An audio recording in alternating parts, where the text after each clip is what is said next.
Now, gift cards. What do you think about gift cards? You like getting gift cards? I love to use gift cards. You love to I'm a use. gift buyer.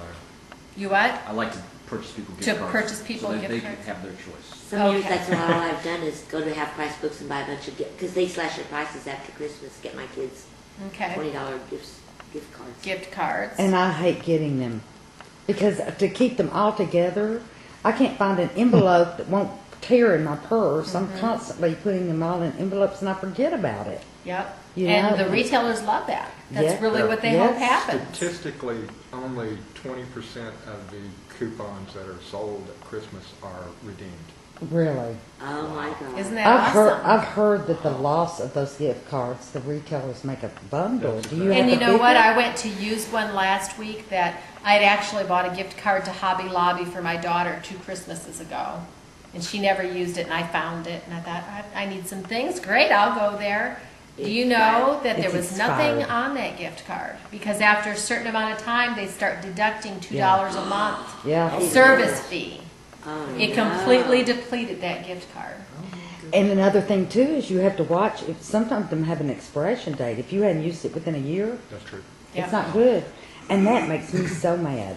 Yes. That's just throwing money away. Well, when you give someone a gift card, it's like giving them a discount.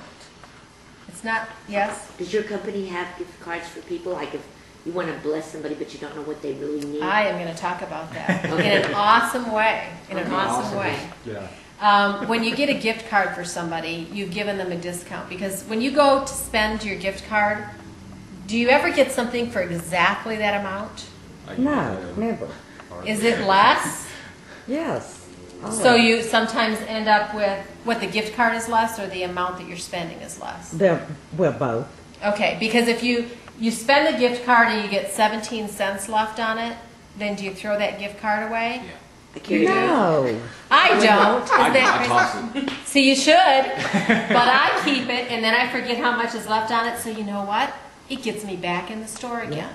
That's what the retailers love because they want you to keep coming back. Or you spend more than the gift card is worth, which is usually what happens. They want you to do that, in which case all you have purchased for that person is a discount. You haven't purchased a gift.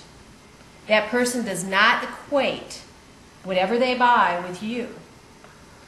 They equate it with the retailer whose name is on that card.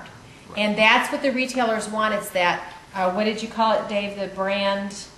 It's designed to reinforce your loyalty to the retailer. Their name's on the card. You think, Macy's. I get a gift from Macy's. I'm Huh. going to redeem it at Macy's. It's left over, 17 cents on it. You keep seeing it in your purse. Macy's, I need to go to Macy's. I need to go to Macy's. That's the message. That's what they're working on with you.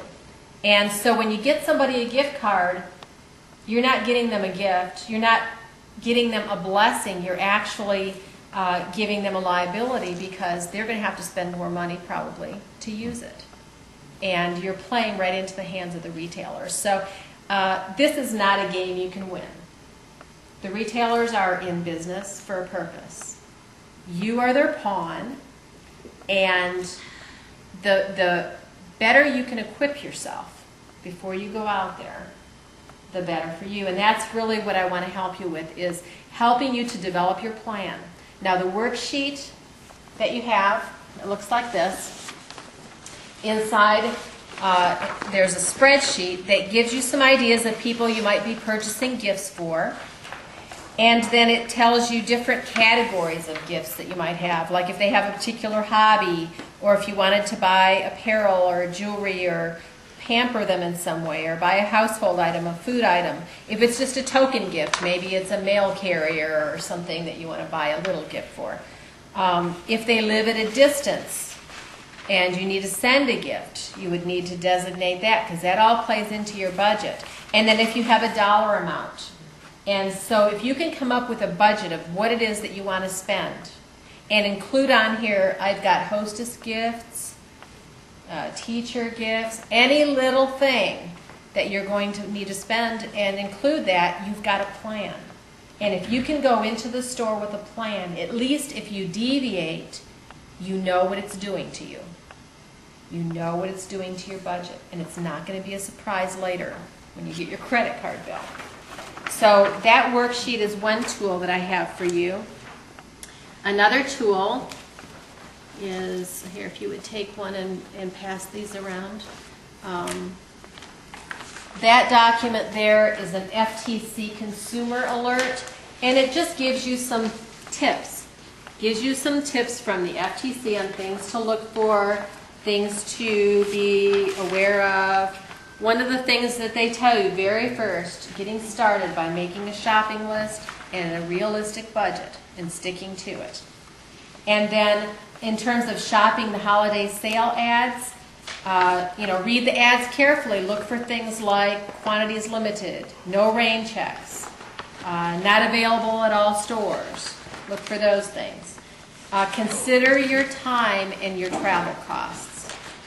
Okay? We did not get, I'm sorry, we did not get the realize it FTC. was Oh, two different I things. didn't either. Excuse me. Oh, okay. There we go. Yeah, they pass it around. So consider your time and your travel costs, just like my Borders example. And also, watch out for those buy one, get one free things. Now, if you look on the second page of this FTC consumer alert at the staying on track part, this is where I'm really going to help you. It says keep track of your spending.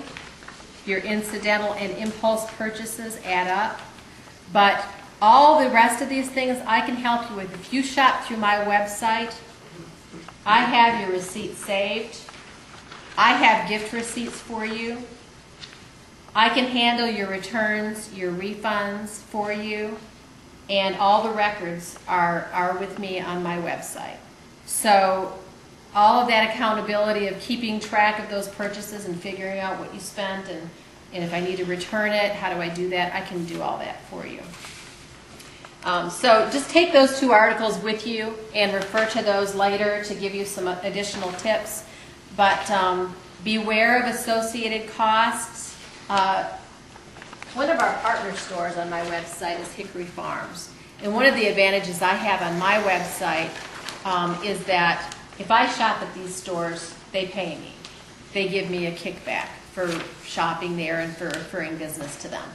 So I thought, okay, well, I'll look through there and say, let's say I wanted to send something to somebody who's miles away, just a little something. Well, it's hard to find a little something, but I found a crock of cheese.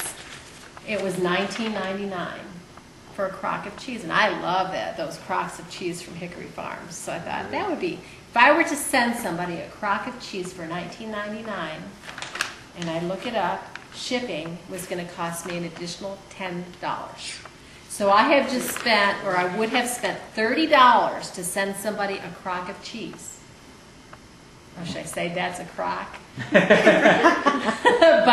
do you think they would have felt that it was worth $30? No. So I really wouldn't have gotten the bang for my buck on that. So what did you do in lieu of that? Oh, that's what I'm going to tell you about. Okay, I'm sorry. Yes, that's okay. You're a great Good straight question. man. Returns and exchanges.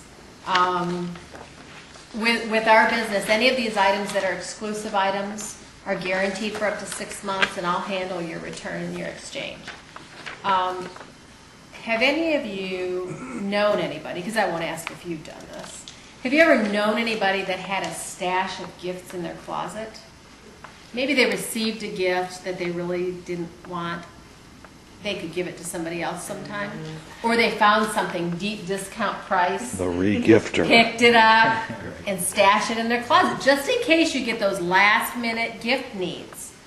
I have one of those, and I have some gifts in there that have been there for 7 or 8 or 10 years because really they were a great deal, but I've never really found the opportunity to use them. Does that sound familiar at all to anybody? We have Christmas in July once in a while. Oh, do you? Yeah, because we go, oh, I forgot about, and I go running into the closet and look through it. Yeah. Oh yeah, here's something I bought in August last year for Christmas this year. Well, imagine this. Let's say you get invited to a wedding shower. You have a toaster in your closet. That's a great gift. Everybody needs a toaster. You got it 5 years ago, deep discount priced at a store that was closing. So you wrap it up, take it to the wedding shower. The bride is there graciously opening her gifts, and You give her your gift and she opens the toaster and then she looks to the right of her and lined up are 4 other toasters.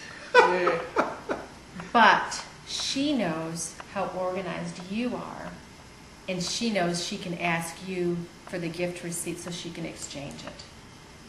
Oh no. Oh no. Oh no. Oh no, what do?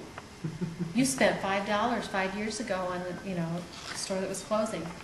Those are some of the things you need to consider when you're giving gifts, because you give somebody a gift, you don't know if they want it, number one, or if they've already got one. So that's the danger of the stash of gifts. Now, my answer to that is what we